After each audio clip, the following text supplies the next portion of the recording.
Buenas tardes, mi nombre es Roselia Milenio Ibarra Trejos, hago parte del grupo de Fundamentos de Bienestar Social. El día de hoy voy a hacer una pequeña introducción sobre el trabajo que tocó investigar, el cual consistió en realizar una investigación de diversos temas a través de distintas fuentes bibliográficas, los cuales fueron enfocados en lo que es la pobreza en Colombia, el bienestar social, las políticas neoliberales y el derecho social, el Estado social de derecho. Esto se hizo con el fin de poder entender y adquirir nuevos conocimientos en los temas que competen al bienestar social en Colombia. Listo, como primer punto voy a hablar sobre los elementos históricos de la pobreza en Colombia, lo cual consiste en que la medición de la pobreza en Colombia sigue la clasificación de Amartya Sen en 1981, lo cual significa que la medición de la pobreza se realiza de manera directa e indirecta. De manera directa se realiza midiendo aquellos satisfactores de los individuos que tienen que ver con lo que es la educación, la salud, la vivienda, el transporte, entre otros. Y ya desde la parte directa se mide lo que viene siendo la adquisición de los bienes y servicios de las personas. Ese como primer punto. Voy a hablar entonces ya de la situación de la pobreza monetaria en nuestro país. Antes de dar cualquier dato específico, quiero mencionar qué significa la pobreza monetaria. ¿Qué significa la pobreza monetaria? La pobreza monetaria significa que las personas que se consideran pobres monetarios en nuestro país es que se consideran de esa forma porque sus ingresos, porque hacen parte de hogares cuyos ingresos son insuficientes para la adquisición de la canasta básica de alimentos y no alimentos. ¿Cuáles son esos no alimentos? Eso tiene que ver con la educación, la salud, la vivienda, el transporte, entre otros. Entonces ahorita sí voy a dar datos específicos de lo que es el año 2018 y 2017, cuáles fueron esos porcentajes, en qué año hubo más pobreza monetaria. Listo. Revisando esta gráfica nos podemos dar cuenta, este color representa el año 2018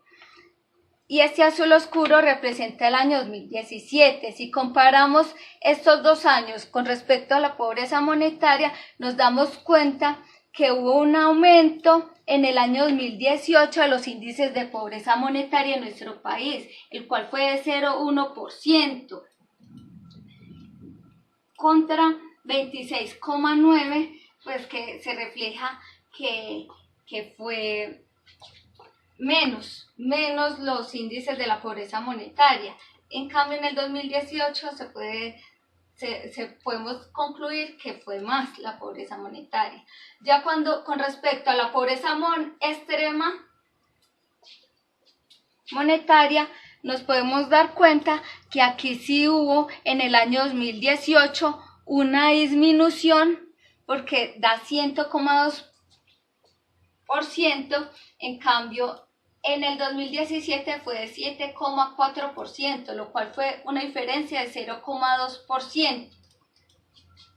Entonces a estas conclusiones llegamos que en la pobreza extrema hubo una disminución y en el otro fue todo lo contrario, hubo un aumento, en esta disminuyó en este año. Listo, ahorita sí continuamos con el tema de índice de la pobreza multidimensional, lo cual identifica múltiples carencias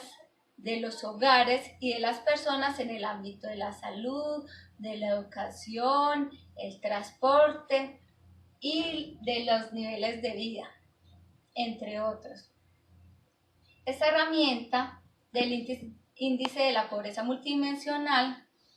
permite lo que es medir la pobreza a raíz de los ingresos. Entonces, si nos enfocamos en esta gráfica, nos podemos dar cuenta que en el año 2018 hubo un aumento en los índices de la pobreza multidimensional, que fue de 19,6%, mientras que si lo comparamos con el año 2016, fue de 17,8%, lo cual nos hace pensar, lo cual me hace pensar que es un aumento, lo cual me hace pensar que en el año 2018 hubo un aumento en los índices de la pobreza multidimensional en nuestro país. Seguimos con el tema relacionado a lo que es el índice del coeficiente de Gini. Este es una medida también que nos permite medir la desigualdad de los ingresos dentro de nuestro país. Si nos ponemos a revisar esta gráfica, nos damos cuenta que en el año 2000, comparamos el año 2017 y el 2018, nos damos cuenta que hubo un aumento del ingreso, un aumento en lo que viene siendo,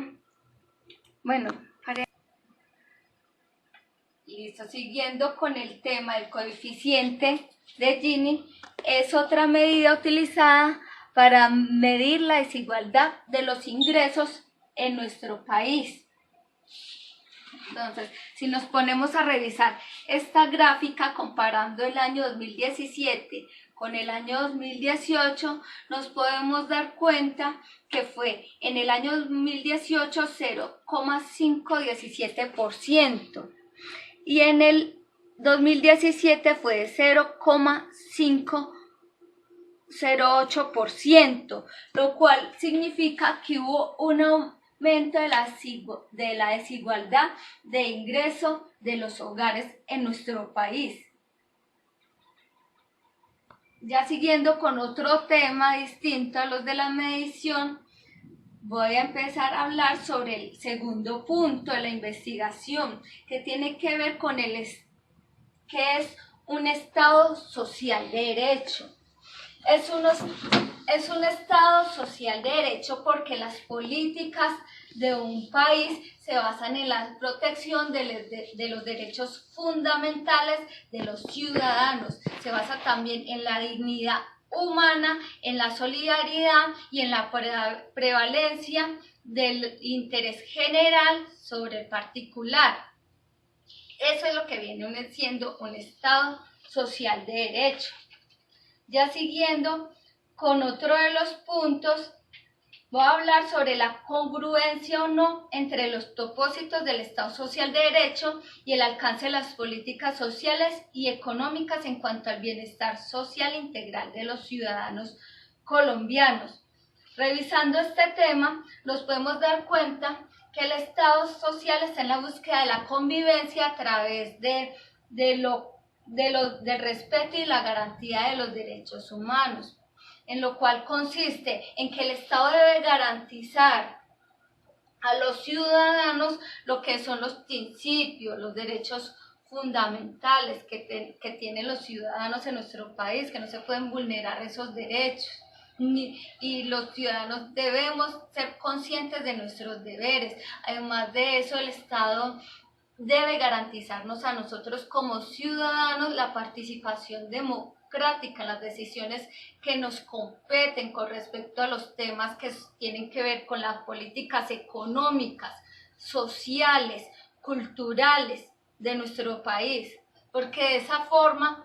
nos están garantizando lo que es el bienestar social a los colombianos que vivimos en esta nación.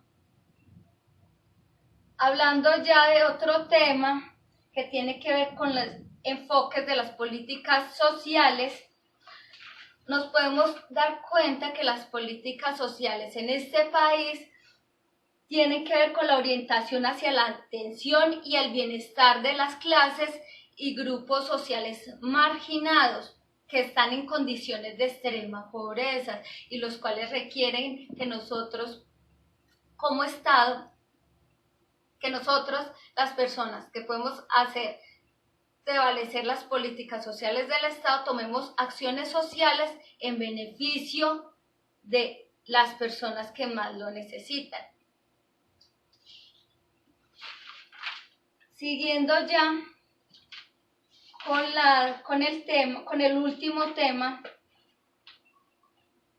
que tiene que ver ya con las conclusiones finales del desarrollo de este trabajo, quiero empezar diciendo que de acuerdo a los indicadores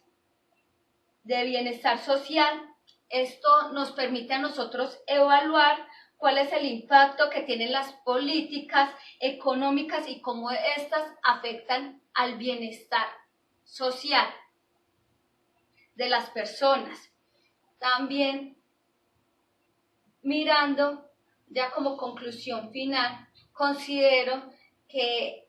en un Estado social de derecho,